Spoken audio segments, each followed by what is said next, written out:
말씀을 맡고 있습니다. 오늘은 믿어야 부활의 증인될 수 있다.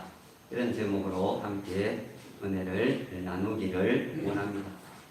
예수님의 부활 사건은 사복음서에 다 기록이 되어 있습니다. 그만큼 확실한 그런 말씀이 됩니다. 오늘은 누구나가 다 맞출 수 있는 난센스 퀴즈로 말씀을 시작할까 합니다. 성경에서 욕심이 가장 많은 사람은 누구일까요? 막달라 마리아. 막달라 마리아. 천사들을 통해서 예수님이 살아나셨다는 소식을 제일 먼저 들은 사람들은 12제자가 아니고 여인들이었습니다. 그런 난센스 퀴즈도 있더라고요. 왜 여자들에게 먼저 알렸을까요? 여자들이 말이 많아서 입이 싸서 빨리 그렇게 부활을 전할 수 있기 때문이다. 그렇게 얘기를 합니다. 그게 아니죠. 여자들에게 믿음이 있었기 때문이다. 그렇게 말할 수가 있습니다. 오늘 본문이 되는 이 마태복음 28장에 보시면은 부활의 첫 목격자로 두 여인이 이렇게 나옵니다. 마가복음 16장에서는 세 여인이 소개가 되고 있습니다. 누가복음 24장에서는 여러 여인들이 등장을 합니다. 그런가 하면 요한복음 20장에서는 오직 막달라 마리아만 그렇게 나타나고 있습니다. 보면은 이 막달라 마리아가 부활의 첫 목격자로 반드시 그렇게 등장을 하는 것을 볼 수 있습니다. 막달라 마리아는 흉악한 7 귀신이 들린 여인이었는데 예수님을 만나서 깨끗하게 고침을 받습니다. 그 후로 이 막달라 마리아는 주님을 졸졸 따라다니는 주바라기의 삶을 살게 됩니다. 자, 오늘 본문 1절을 보시면은 안식일이 지나고 안식 후 첫날이 되는 새벽에 막달라 마리아와 다른 마리아가 무덤을 찾아가는 것을 볼 수 있습니다. 오늘날 우리가 주일을 지키는 것은 바로 이날 예수님께서 부활하셨기 때문입니다. 또한 성령 강림 사건이 이 주일날 있었다 그렇게 말을 합니다. 그래서 우리는 이날 주님의 날로 섬기는 것입니다. 여러분 새벽 미명 날이 새기도 전에 무덤을 찾아간다라고 하는 것은 여간 무서운 일이 아닐 것입니다. 여러분 아무리 사랑하는 사람이라고 할지라도 죽은 사람과 함께 한방에서 밤을 지낸다라고 하는 것은 엄청난 두려움과 공포가 될 수밖에 없을 것입니다. 그런데 오늘 이 여인들은 강심장입니다. 사랑이 두려움을 내쫓은 것입니다. 사랑이 이성을 이긴 것입니다. 이성을 마비시킨 거예요. 사랑하니까 그 사랑의 감정이 이성적으로 생각할 수 있는 것을 다 마비를 시켜버렸다는 것입니다. 주님의 사랑하는 마음이 두려운 마음보다 훨씬 더 컸다. 그렇게 말을 할 수가 있습니다. 자, 그럼에도 이 무덤으로 가는 이 여인들에게는 한 가지 걱정, 고민이 있었습니다. 그것은 바로 무덤의 문을 누가 열어줄 것인가 하는 것입니다. 곧 무덤을 막고 있는 그 큰 돌을 누가 옮겨줄 것인가 하는 고민이 있었다라는 것입니다. 그런데요, 여러분, 그건 전혀 걱정할 필요가 없었습니다. 오늘 본문 2절에 보시면은 큰 지진이 나며 주의 천사가 하늘로부터 내려와 돌을 굴려내고 그 위에 앉아 있었다. 그렇게 말씀을 하고 있습니다. 불신하는 자들, 의심하는 자들은 이 돌이 굴려 내려진 것에 대해서 자연현상이다. 아니면은 그것은 우연의 일치다. 그렇게 치부를 해버릴 수가 있을 것입니다. 지진이 나서 그냥 돌이 굴러간 거다. 그렇게 생각할 수 있지 않겠습니까? 그러나 결코 자연현상이나 우연의 일치가 아니다 라고 하는 것을 설명을 하기 위해서 3절에 보시면은 그 형상이 번개 같고 그 옷은 눈같이 희거늘 이라고 말씀을 하고 있습니다. 막연한 상상을 하지 못하도록 천사의 출현을 그렇게 분명하게 드러내 보여주고 있다라는 것입니다. 자, 4절을 보시면은 과연 그런지 이렇게 말씀을 합니다. 지키던 자들이 그를 무서워하여 떨며 죽은 사람과 같이 되었다. 이렇게 말합니다. 사실 다른 복음서에서는 한 청년으로 또 두 사람으로 두 천사로 그렇게 묘사되기도 합니다. 어쨌든 상당한 능력을 가지고 나타나는 것은 분명하다라는 거예요. 그러니까 그것을 지켜보던 군인들마저도 죽은 사람같이 되어진 것입니다. 그 두려움은 사실 여인들도 마찬가지였습니다. 여러분, 날이 새기도 전에 무덤에 찾아갔는데 어찌 무섭지를 않겠습니까? 천사를 보았는데 어찌 두렵지를 않겠습니까? 생각하기에 따라서는 귀신을 본 것으로 그렇게 여길 수도 있는 것이고 환영을 본 것으로 여길 수 있지를 않았겠습니까? 때문에 이제 5절에 보시면은 천사가 여인들에게 이렇게 말을 합니다. 너희는 무서워하지 말라. 그리고 10절에 가서 보시면은 예수님께서 직접 나타나시어서 무서워하지 말라. 이렇게 위로합니다. 용기를 주는 것을 볼 수가 있습니다. 자, 5절에 천사가 계속 이렇게 말을 합니다. 십자가에 못 박히신 예수를 너희가 찾는 줄을 내가 아노라. 이렇게 말합니다. 지금 여인들은 죽은 예수님을 찾아온 거예요. 산 예수를 찾아온 게 아니고 죽은 예수를 찾아온 것입니다. 예수님을 잘 떠나보내기 위해서 마지막으로 예수님의 시신에다가 향품을 발라드리기 위해서 찾아왔다라는 것. 이는 슬픔의 자리가 되는 거예요. 고통의 자리가 되는 거예요. 여러분, 죽은 사람 앞에 있을 때 우리가 슬픔의 자리가 되고 고통의 자리가 되는 거예요. 마지막 떠나보내는 그 자리. 그런 심정으로 그들이 찾아왔다라는 거예요. 그런데 이게 이 무슨 정말 믿지 못할 그런 희소식입니까? 6절을 보십니다. 그가 여기 계시지 않고 그가 말씀하시던 대로 살아나셨느니라. 이렇게 천사가 일러줍니다. 여러분, 이것이 천사가 전해준 부활의 첫 메시지입니다. 그가 말씀하시던 대로 살아났다. 이것이 부활의 첫 메시지다라는 거예요. 그런가 하면 20세기의 기독교 변증가로 알려진 C.S. 루이스는 예수님의 최대 업적은 이분이 부활의 메시지를 선포하신 것이고 그 메시지대로 살아나신 것이다. 그렇게 말했습니다. 여러분, 그렇습니다. 우리는 이 놀라운 사실을 믿어야 두려움을 이깁니다. 무서움을 이깁니다. 그래야 부활의 증인이 되어질 수가 있다라는 것입니다. 우리 모두 부활 사건을 믿고 부활 신앙을 갖게 되기를 주님의 이름으로 축원합니다.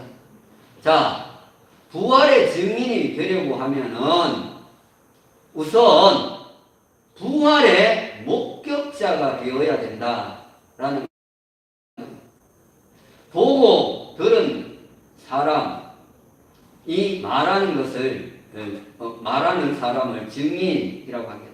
보고 들은 것을 말하는 사람을 증인 그렇게 얘기를 합니다. 보고 들은 것을 전하는 것을 증언이라고 합니다. 자, 6절을 끝에 보시면은 와서 그가 누우셨던 것을 보라 이렇게 말합니다. 보고 들은 것을 증언을 하는 거죠. 그런데 예수님의 시신을 안치했던 곳에서는 예수님을 만날 수가 없었습니다. 그저 빈 무덤만 보았다라는 거예요. 이는 예수님께서 다시 살아나셨음을 드러내주는 중요한 증거가 된다라는 거예요. 빈 무덤이 예수님이 살아나셨다라고 하는 많은 증거들 중에 중요한 증거가 되어지는 것입니다. 자, 7절을 보시면 선사가 또 이렇게 얘기를 합니다. 또 빨리 가서 그의 제자들에게 이르되 그가 죽은 자 가운데서 살아나셨고 너희보다 먼저 갈릴리로 가시나니 거기서 너희가 배우리라 하라. 이렇게 부활의 메시지를 제자들에게 가서 전하도록 그렇게 부탁을 하는 것을 볼 수 있습니다. 레이 카우만이라고 하는 이 여사는 1900년 성결교단에서 최초의 여성으로서 목사 안수를 받게 됩니다. 1900년 되니까 900년도니까 엄청 일찍 여성으로서 목사 안수를 받은 거예요. 그리고 남편인 찰스 카우만과 함께 한국으로 이렇게 와서 한국 땅에서 선교를 이렇게 하게 됩니다. 하지만 1917년 이 남편이 갑작스럽게 큰 병에 걸려서 다시 미국으로 돌아가야만 했습니다.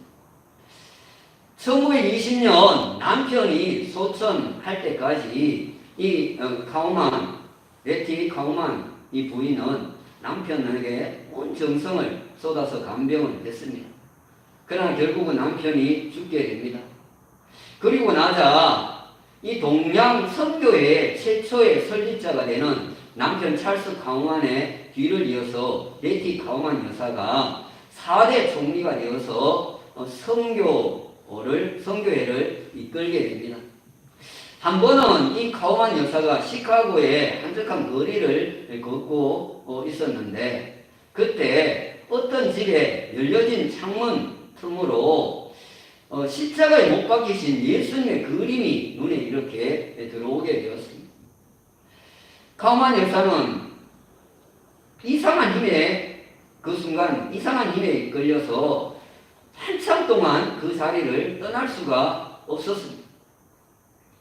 그러다가 문득 누군가가 곁에 있다라고 하는 느낌이 들어서 돌아보니까 한 어린 소년이 정신없이 그 그림을 쳐다보고 있는 것입니다. 너무나 대견해서 아이의 어깨를 이렇게 도닥거려 주면서 물었습니다. 얘야, 네가 보고 있는 것이 무슨 그림인지 아니? 이렇게 물었어요. 그러자 아이가 놀라움으로 가득 찬 표정을 지으면서 이렇게 말을 합니다. 그럼 할머니는 모르세요? 그렇게 되묻는 거예요. 그러고 나서는 이 아이가 그 그림에 대해서 설명을 하는 것입니다. 할머니, 저기 십자가에 못 박히신 분은 예수님이시고요. 그 곁에 있는 사람들은 로마 군인들이고요. 그 곁에서 울고 계신 분은 예수님의 어머니예요. 저 병사들이 예수님을 죽였어요. 어린 소년의 이야기를 들은 이 카우만 여사는 빙그레 웃으면서 조용히 발 길을 돌렸습니다. 얼마 동안을 갔을 때에 이 어린 소년이 허겁지겁 헐떡이면서 숨을 헐떡이면서 달려와서 이렇게 얘기를 하는 것입니다. 할머니, 제가 예수님이 부활하셨다 라고 하는 사실을 가장 먼저 이야기를 했어야 했는데 그만 제가 잊어먹었어요. 그 사실을 알려드리려고 이렇게 달려왔어요. 그렇게 얘기를 합니다. 그 순간 카우만 여사는 너무나 큰 감동을 받았더라. 여 목사님에게 부활의 소식을 전한 아이가 된 것입니다. 여러분, 우리 모두도 부활의 사건을 믿어서 부활의 승인이 될 수 있기를 주님의 이름으로 축원합니다. 여러분, 부활을 믿어야 부활의 기쁨이 찾아옵니다. 부활을 믿어야 부활의 기쁨이 찾아온다라. 그래서 기쁨으로 부활의 증인이 되어질 수가 있습니다. 8절을 보십니다. 그 여자들이 무서움과 큰 기쁨으로 빨리 무덤을 떠나 제자들에게 알리려고 달려갈세. 이렇게 말합니다. 부활의 소식을 전하기 위해서 무덤을 빨리 떠나서 그렇게 한 거예요. 여기 무서움이라고 하는 이 단어를 그리스어로는 포보스 그렇게 얘기합니다. 많이 들어본 그런 단어일 거예요. 화성의 달을 포보스 그렇게 얘기해요. 두려움, 공포 그런 의미가 있습니다. 경외로움 그런 의미도 그 속에 있습니다. 그리고 큰이라고 하는 단어는 메갈레라고 하는 단어가 쓰였는데 그 어근이 메가입니다. 우리 큰빛교회가 속한 건물이 뭡니까? 메가타운입니다. 엄청 크다 그런 뜻입니다. 그리고 여기 기쁨이라고 하는 단어는 카라라고 하는 단어가 쓰였습니다. 걸그룹 카라, 옛날에 걸그룹 카라가 있었죠. 기쁨이라고 하는 뜻입니다. 아직은 이 여인들에게는 지금 두 가지 마음이 교차하고 있는 상황입니다. 두려운 마음과 큰 기쁨의 마음이 서로 교차하고 있는 그런 상황이었다라는 것입니다. 아마도 달려가면서 이게 꿈인지 생시인지 살도 꼬집어 보고 그러면서 나는 봤는데 니는 못 봤나? 그렇게 서로 이야기를 주고받으면서 확인을 하려고 했을 것입니다. 사실 순환일인 금요일은 말 그대로 눈물이 하다를 이룬 날입니다. 예수님께서 십자가에 달려 돌아가신 그날은 눈물이 강을 이룬 날입니다. 예수님께서 십자가에서 못 박히실 때 많은 여인들과 제자들과 많은 사람들이 애통해 했습니다. 가슴을 치며 그렇게 애통을 했습니다. 요한복음에 보시면 예수님이 부활하신 주일날 새벽 아침까지도 막달라 마리아는 무덤 밖에서 울고 있었다. 그렇게 말하고 있습니다. 하지만 이들에게 부활하신 예수님께서 친히 나타나셔서 그 모습을 보일 때 그들의 기쁨은 말로 다 형용할 수가 없었다라는 것입니다. 이처럼 첫 부활주일은 큰 기쁨의 날이 되었던 것입니다. 모든 눈물을 거두어 주신 날이 바로 이 첫 부활주일이었습니다. 여러분, 주님의 부활을 믿어야 큰 기쁨이 찾아옵니다. 부활을 믿어 기쁨이 충만한 우리 금빛교회 성도들 되기를 주님의 이름으로 축원합니다. 저는 가끔 이런 생각을 해볼 때가 있습니다. 요즘 들어서 조금 그 생각이 더 되는데요. 죽었던 사람이 살아서 돌아온다면 정말 기쁠 텐데 하는 그 생각을 해봅니다.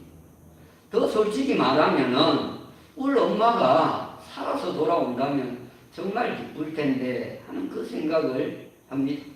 저만 그런 것이 아닐 것입니다. 여러분 중에도 누구 아빠가 살아서 돌아오면은 정말 좋을 텐데 그런 생각들을 한 번쯤은 해보셨을 것입니다.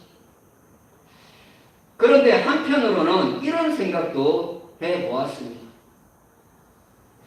사람이 혹 다시 살아온다면 기쁠 것이지만 죽었을 때의 그 모습으로 돌아온다면 큰 기쁨은 덜 할 수도 있겠다 싶은 그런 생각이 드는 거예요.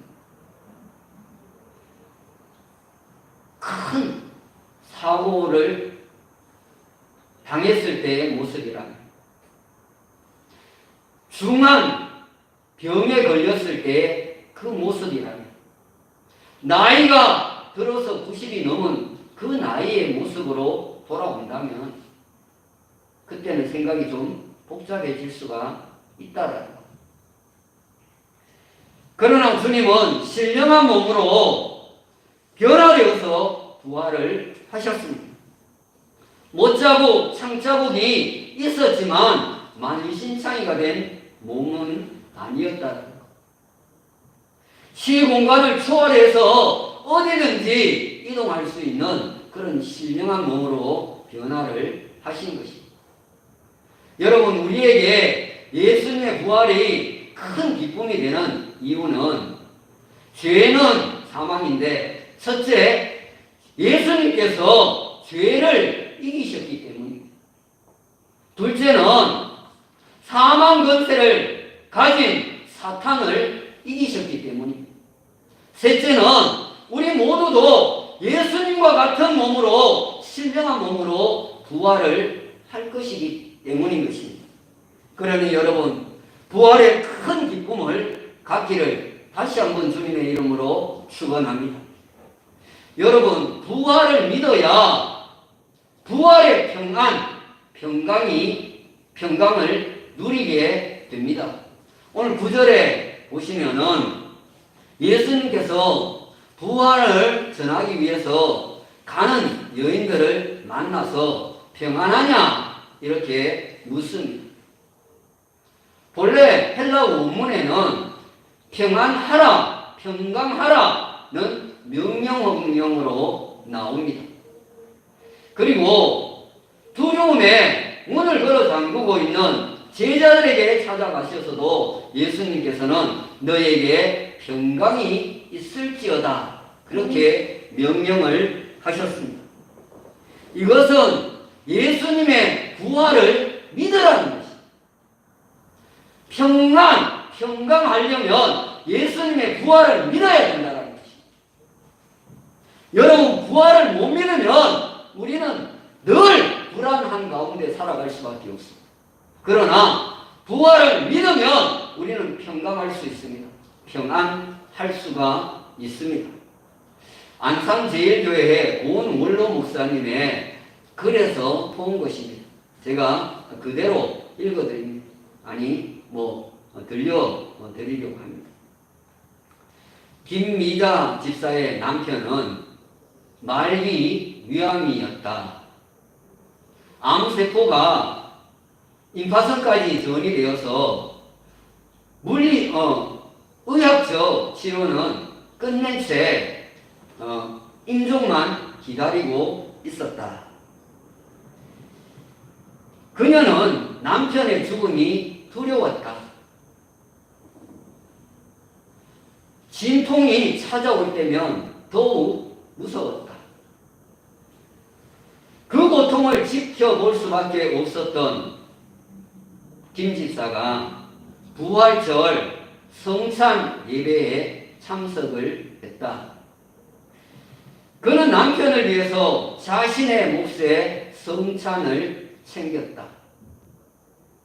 떡은 손수건에 싸고 포도주는 작은 병에 담았다. 성찬 예배가 끝나기가 무섭게 집으로 달려와 고통 속에 식은 땀을 흘리며 쓰러져 있는 남편에게 성찬을 내밀었다. 여보, 오늘 부활절 성찬입니다. 당신을 위해 내 몫으로 챙겨왔어요. 이 떡은 십자가에서 살을 찢어 영생하라고 주신 주님의 몸이고, 이 포도주는 우리를 위에 대신 고통을 당하신 주님의 피랍니다. 그러고 건네주세요.